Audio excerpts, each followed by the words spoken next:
প্রায় ২ বছর পরে আমি আবার ইউটিউব কন্টিনিউ করতেছি। এই ২ বছর গ্যাপ দিছি, ২ বছরে বিভিন্ন সমস্যার কারণে, অসুস্থতার কারণে ইউটিউবে ভিডিও কন্টিনিউ করতে পারিনি। তো এখন থেকে ইনশাল্লাহ ইউটিউবে রেগুলার ভিডিও দেওয়ার চেষ্টা করব। তো এই যে দেখুন, আমাদের সেই ছোট্ট জিনান বাবু এখন বড় হয়ে গেছে এবং ছোট্ট জিনান বাবুর একটা ছোট বোনও আছে এখন। তো সবাই দোয়া করবেন ওদের জন্য। আর আরেকটা কথা, আমি ফেসবুকে এখন কন্টেন্ট মনিটাইজেশন পেয়ে গেছি। তো সেখান থেকে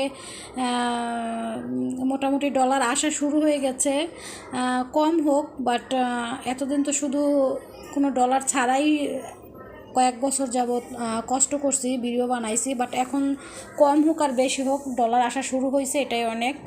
তো আপনারা দেখুন আমাদের ভিডিওটা, এবং যদি ভালো লাগে তাহলে অবশ্যই চ্যানেলটি সাবস্ক্রাইব করবেন।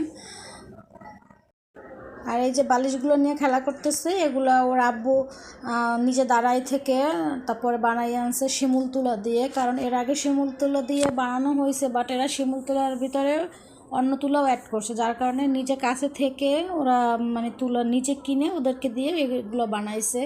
তো এই বালিশগুলো এখন একদম নরম হয়েছে। তো দেখুন, আর পিচ্চিটা কী করতেছে, ও সুন্দর খেলা করতেছে বালিশ দেখে। ও আবার এখন একটা মানে কিছু দূরে দাঁড়ানোর চেষ্টা করে। ওর বয়স 8 মাস হবে 2-1 দিনের ভিতরে, কিন্তু এখনই দাঁড়ানোর চেষ্টা করে। মেয়েটা তাড়াতাড়ি বড় হওয়ার চেষ্টা করতেছে। যাই হোক, এখন সবাই দোয়া করবেন। ওকে ফ্লোরে ছাড়ি না বেশি একটা, ঠান্ডা যেহেতু, তো মাঝে মধ্যে ও থাকতে চায়। ও বিছানায় আর কতক্ষণ থাকবে, ওরও একটু ফ্লোরে নামতে ইচ্ছে করে। তো মাঝে মধ্যে একটু সময়ের জন্য নিচে রাখি, বাট বেশিক্ষণ রাখি না।